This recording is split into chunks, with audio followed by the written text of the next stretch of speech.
أعوذ بالله من الشيطان الرجيم. بسم الله الرحمن الرحيم. سبحانك لا علم لنا إلا ما علمتنا إنك أنت العليم الحكيم. قال الله تعالى: قل إن كنتم تحبون الله فاتبعوني.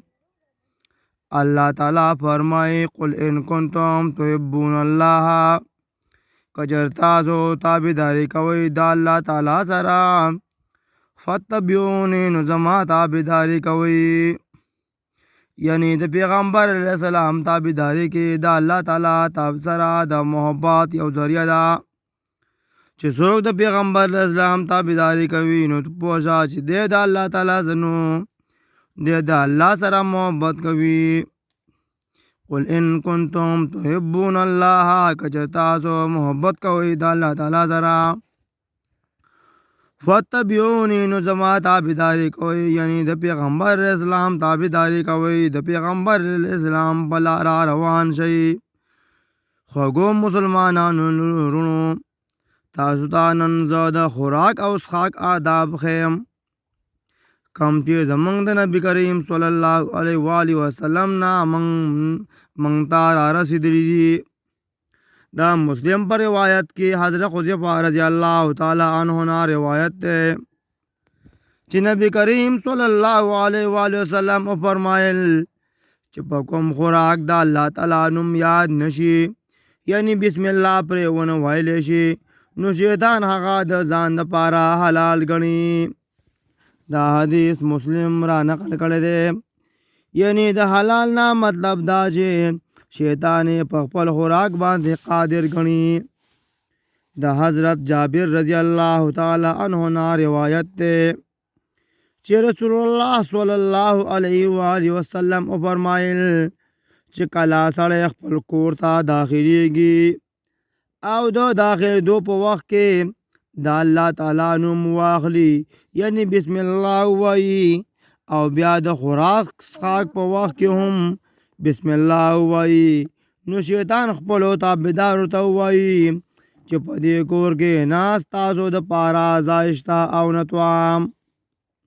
او چې کله سړی داخلیږي خپل کور ته او د الله تعالی نوم یاد نه کړي، یعنی بسم الله ونه وایي، نو شیطان خپلو تابعدارو ته وایي دې کور کې تاسو ته ځای هم ملاو شو. او چې کله خوراک څښاک کوي او بسم الله ونه وایي، نو شیطان خپلو تابعدارو ته وایي چې اوس تاسو ته ځای هم ملاو شو او خوراک هم. دا حدیث مسلم نقل کړی دی. د حضرت عمر رضی الله تعالی عنه نه روایت دی چې نبی کریم صلی الله علیه و آله وسلم فرمایل چې کله یو له تاسو نه څه خوراک کوي نو په خلاص دې خوري، او چې کله څه شی خوري نو په خلاص دې څښي. دا حدیث مسلم نقل کړی دی.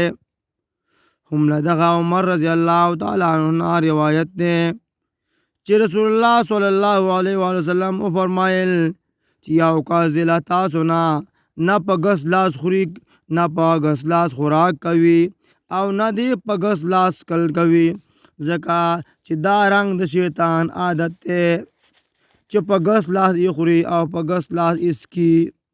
دا حدیث مسلم را نقل کړی دی. د دې مطلب دا دی چې شیطان پیشه مه اختیاروئ، ځکه چې دا معمول د شیطان دی.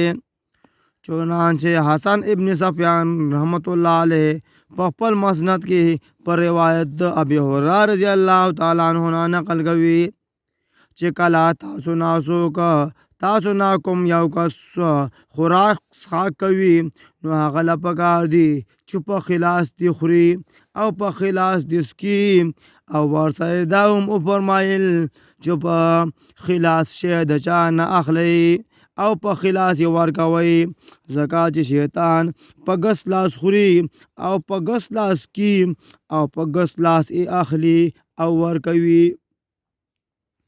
د حضرت جابر رضی الله تعالی عنہ روایت ده چې رسول الله صلی الله علیه و وسلم د ګوتو او د رکیبۍ په سټولو سره حکم کړی دی او وی فرمایل چې تاسو نه پوهیږئ چې په کومه ګوته کې یا نواله کې برکت دی،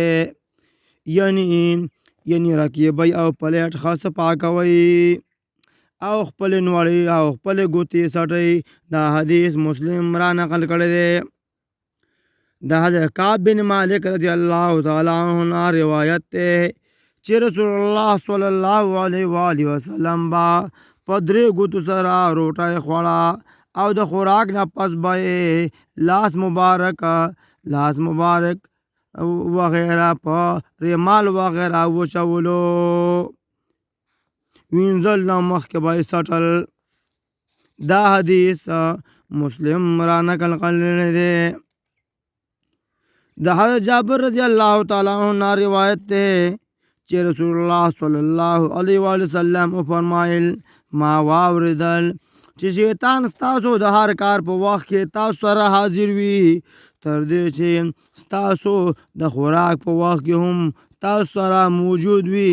لہذا تاسو نه چې د کوم یو کس نه سنوالا یعنی نوړی یعنی د روټۍ ټوکړه پریوزي نو پکار دی چې کوم شی په دې پورې لګېدلی وي یعنی خاوره وغیرہ نو هغه پاکه کړي وی خوري او د شیطان دپاره یې مه پرېږدئ. او چې کله روټۍ خورئ نو خپلې ګوتې دې وڅټي، ځکه چې دا معلومه نه ده چې د دې د خوراک په کومه حصه کې برکت دی. دا حدیث مسلم را نقل کړی دی. دا حضرت ابی هریرہ رضی الله تعالی عنہ روایت ده چې رسول الله صلی الله علیه و وسلم فرمایل چې د دوو کسانو روټۍ دریو کسانو لا او د دریو کسانو روټۍ څلور لا کافي کیږي، څلور لا کافي ده. دا حدیث بخاری او مسلم را نقل کړی دی. د حضرت جابر رضی الله تعالی عنہ روایت ده چې رسول الله صلی الله علیه و وسلم دا فرمایل ما واوردل. د حضرت جابر رضی الله تعالی عنہ روایت ده چې رسول الله صلی الله علیه و وسلم دا فرمایل ما واوردل چې د یو کس روټۍ دوو کسانو لا او د دوو کسانو او د دوو څلورو لا او د څلورو کسانو اتو کسانو د پاره کافی ده. دا حدیث مسلم را نقل کړی دی. نو اوس د دې موږ تشریح کوو د دې مخکینی حدیث او دا ورپسې موږ دا دویم حدیث چې وي. نو مخکې حدیث کې د دوو کسانو دریو لا او د دریو څلورو لا او د ارشاد کې د یو کس روټۍ دوو لا او د دوو څلورو او د څلورو اتو کسانو د پاره کافی ده. یعنی د دواړو په منځ کې ټکراو راځي مګر د ټکراو پکې سوال نشته، ځکه چې د ارشاد نه مطلب دا دی چې کله په توام دوه کسان وي او په دې وخت کې دریم راشي نو دغه دواړه حصہ د دریو واړو دپاره کافي ده.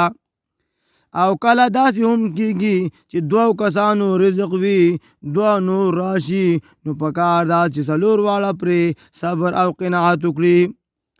دا رنګ فرمایي رسول الله صلی الله علیه و وسلم چې کافر په وو کلمو خوراک کوي او مومن په یو. د دې مطلب دا دی چې کافر سره د زړه حرص وي او دومره ډیر وي چې د هغې په نسبت د مسلمان حرص د خوراک او څښاک پاکلا ډیر کم وي. یا دا چې د کامل مومن با دا حال وي چې د هغه توجه با صرف د الله تعالی بندګۍ طرف ته وي او خوراک څښاک عشرت سره به هیڅ مینه نه وي. د حضرت عبدالله بن جعفر رضی الله تعالی عنہ روایت ده چې ما ولید رسول الله صلی الله علیه و وسلم چې تازه کجوري او بادرنګ سره یو ځای خوړل. دا حدیث بخاری او مسلم راغست دی. د کجورو او د بادرنګو په یو ځای خوراک کې مقصد دا دی چې کجوري ګرمي دي او بادرنګ یخ دي او چې کله دواړه ملاو شي نو معتدل شي دارنګ اختیار دی یو سړي لره چې د خوراک په وخت کې هغه شی وخوري چې په حکمي لحاظ سره د هغې حرارت ډېر زیات وي، نو بل دی ورسره داسې شی هم استعمالوي چې هغه یخ وي. د حدیث نه دوه خبرې معلومیږي.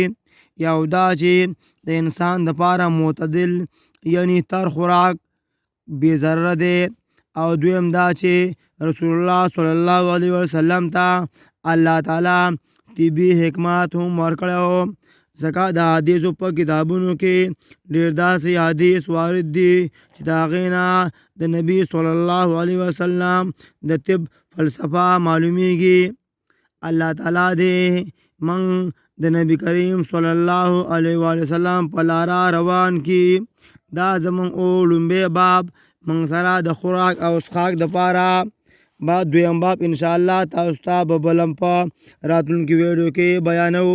السلام علیکم ورحمت الله وبرکاته.